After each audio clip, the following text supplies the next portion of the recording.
This one is about having two uses for everything on your car. Whatever you put on your car needs to do at least two things. Take the roof rack, for example. It's obviously to carry your stuff. Your tent's up there. It's a nice place to hang your awning on, if that's what you have. You can hang your washing up and your rubbish bag. Keeps them out of the cats. Some campsites have cats that come through. That's nice. Also,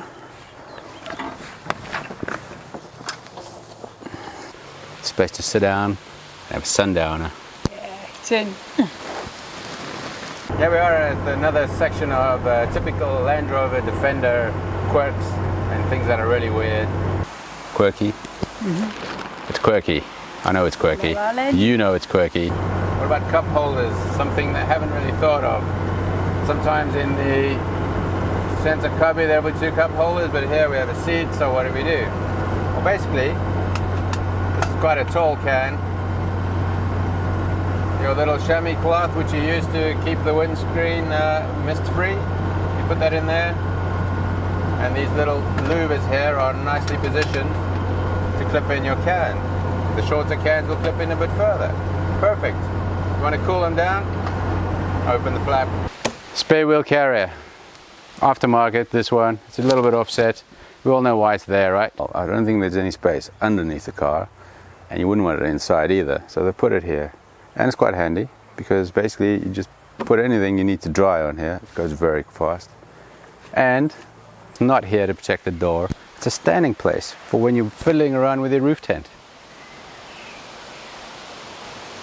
The bull bar. What possible second purpose could a bull bar have? It's there for one purpose only, right? Not quite. Parked on the beach, had a nice day in the surf. Look at that. Perfect towel hanger. Cup of coffee in the morning, best thing you need, right? Where do you put your coffee when you just come out of the boulangerie? You've got your croissant, you got your cup of coffee. Look at this, perfectly nice area. You put your coffee cups here while you get in the car, you're starting up, getting yourself sorted out. Just don't forget to take it off here before you pull off, where you get a nice lap full of hot coffee. Tree sliders, rock sliders, what are they there for? They're there to protect the vehicle. So if you are on a rough track and you're bouncing around a lot, or you're navigating some trees, you can use this and it won't damage your car.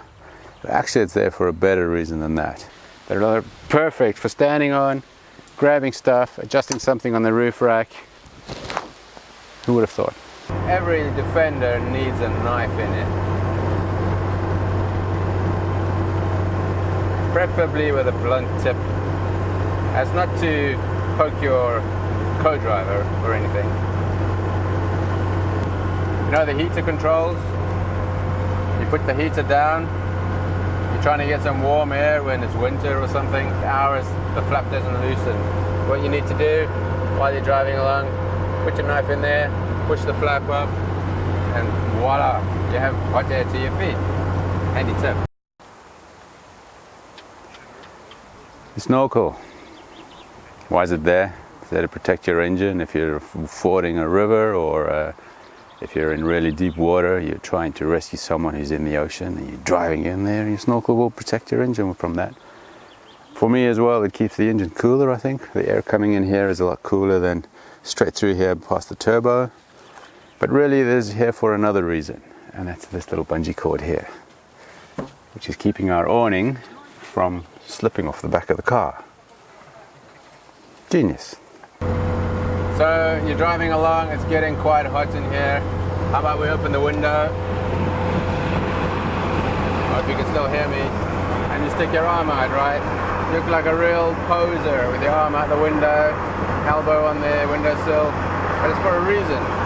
There's not much elbow room here. It's sitting right next to the door. So to get yourself a bit of room, you have to stick your arm out the window. I guess that's the way it is. The other side is you sit so far back, your elbows against the A-pillar, so you're actually sitting a little bit sideways as well. For the European drivers out there, a left-hand drive, and maybe the guys in England will have a good laugh. You get in the car, key in your right hand, right? Because you open the door.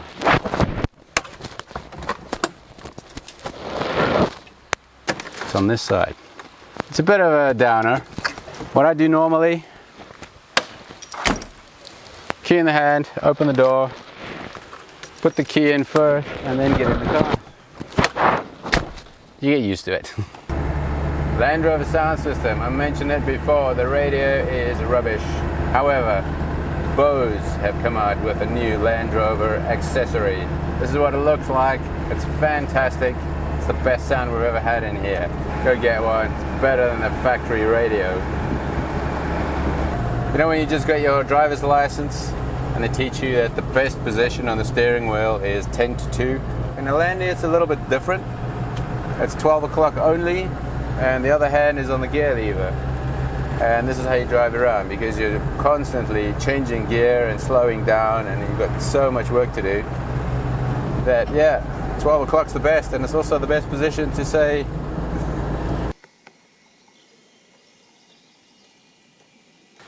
Well, we all know what this is like when it's raining and the water runs off the end of the channel and it drips right down into the footwell, and it drips on your shoes, it drips on your slacks.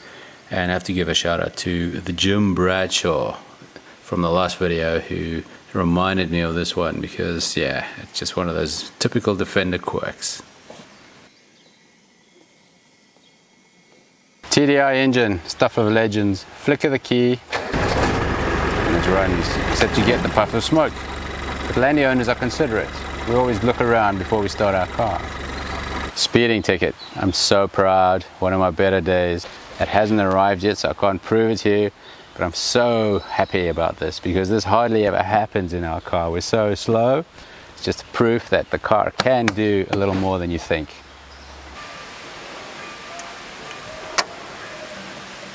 Yep, the water runs off nicely now, but when it rains and you're driving along, it doesn't do that. It kind of sits here, and every time you turn a corner or the wind changes, it flicks up into the windscreen. Very clever design feature from Land Rover there. We were reminded about this by a viewer of our previous video about this particular feature, which is quite handy and quite interesting. Also, when you have a spare wheel on here, the water puddles in there.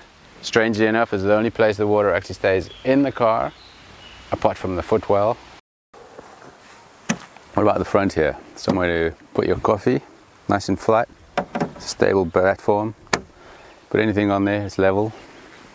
You can sit on it if you want. Pretend you're a ranger in southern Africa looking out for lions or elephants. Oh, there's one there. So yeah, we all know this one, where you've parked your car on your driveway for the last 15 years and there's a big black round spot of oil underneath it, and it's typical to a Defender, of course, and in fact it's not oil dripping out, it's basically, it's marking its territory. Thanks to Peter Habel for pointing that one out to us. So yeah, why do you love your Land Rover so much? Because it does so much. It's just very versatile. You can do anything on it. You can hang anything off the vehicle, drill holes in it. Everything's there, just being utilitarian, really. It doesn't really give you much in styling. I'll let you debate that one. There is a fuel index, which is done by most manufacturers, which lets you know how much you use in the city and how much on the highway. And usually on the highway, it's a lot lower than in the city. In the Defender, it's the other way around. On the highway, you're using far more fuel than you would in the city, which is the opposite of any other car on the road. There's just something so mechanical about driving one of these things. You feel every bump, every little shudder of the engine. You hear the whine of the gears, you can actually feel each teeth of the diff and each little bump on these huge tires, and it's quite satisfying, you know, knowing that you're on the move in something that's quite agricultural. There is zero refinement in here, it's made for a purpose, it's a workhorse, and I like that about it. I'm really worried about the future, where we'll have electric cars and everything will be silent and we'll just be humming along, whizzing along with zero interest, and in fact the car will be driving for you. And where's the fun in that? Well, campers, I hope you've been informed a bit and entertained. I'm sure there's 100 more things on this car that I have missed out on this one, but this is the second installment. Check out the first one over there or down below. We'd love to hear your comments. What else have you discovered on this car that is just really quirky, really specific, and this is why we love them so much. give us a thumbs up, give us a comment down below, and we'll catch you on the next one. Are we rolling? Are we rolling? Are we rolling? On the other hand, you also have the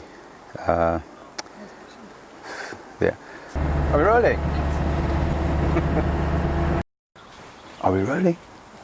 Are we still rolling?